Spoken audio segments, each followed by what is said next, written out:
Few individuals have gained notoriety in the world of organized crime as quickly as Gwennette Martha, the purported boss of the Mocro Maffia.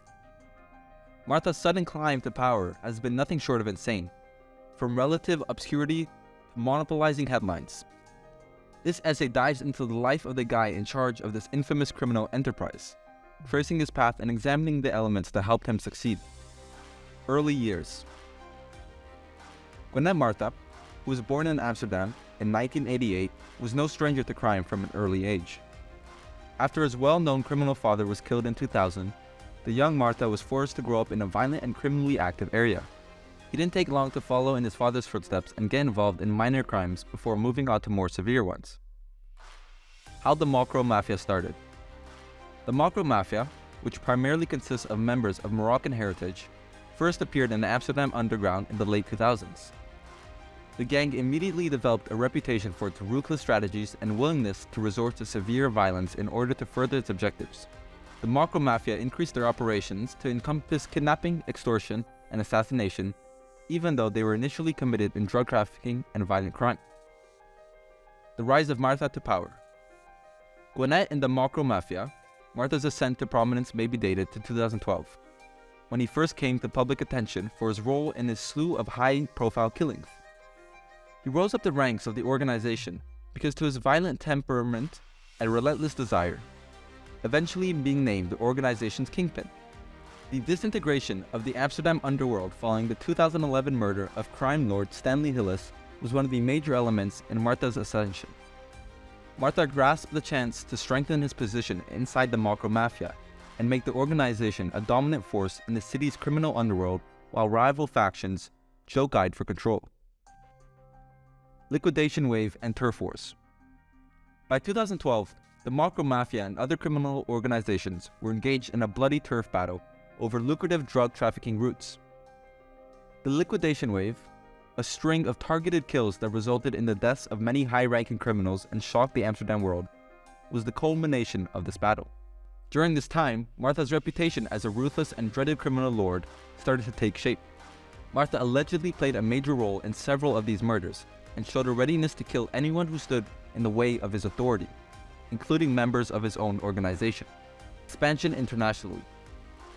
Martha set his sights on expanding the Mocro Maffia's operation outside of the Netherlands, once the group had become a dominant power in the Amsterdam underworld.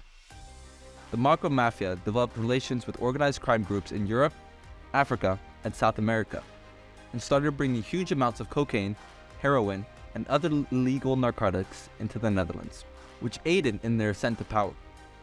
The Mocro Maffia had a global reach that included assassination as well. Its members were blamed for high-profile homicides in Belgium, Spain, and other nations. The group's influence and power expanded along with Martha's recognition. A network run by Martha. The capacity of Martha to build a network of obedient enforcers who would follow his directives without question was crucial to his ascent to power. These people, frequently chosen by Martha herself, served as the Mocro Maffia's backbone of operations and were crucial in imposing the organization's reign of terror. Martha established links with dishonest officials and law enforcement agents who were prepared to turn a blind eye to the Mocro Maffia's action in exchange for monetary rewards, expanding this network beyond the criminal underground. Martha was able to avoid capture and keep his place at the top of the organization because to a combination of loyalty and corruption. Important events. A slew of prominent cases that attracted worldwide attention further solidified Martha's reputation for cruelty. The kidnapping and subsequent murder of a Dutch businessman in 2013 was blamed on the Mocro Maffia.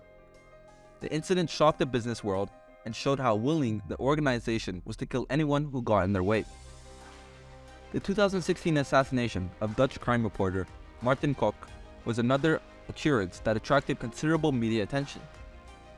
Kok was shot and killed outside a sex club in the Netherlands after reporting extensively on the Mocro Maffia and its operations.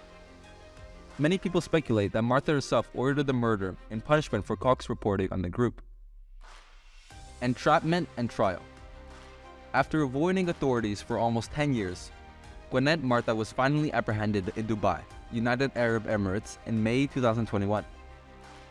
His capture brought to an end of one of the largest recent global manhunts. and it was hailed as a significant triumph in the ongoing war against organized crime. Both the Dutch public and foreign observers closely watched Martha's trial, which started in September 2021. Martha's defense team tried to depict him as a victim of circumstance by claiming that his upbringing had punished him into a life of crime. He was facing many counts, including murder, drug trafficking, and running a criminal organization. The prosecution, on the other hand, portrayed the Mocro Maffia chief in a very different light, portraying him as a ruthless and crafty criminal mastermind who exhibited no remorse for his deeds. In the end, the jury found in favor of the prosecution, and Martha was found guilty on all counts and given a life sentence. We appreciate you watching the entire video. Until the next video, take care.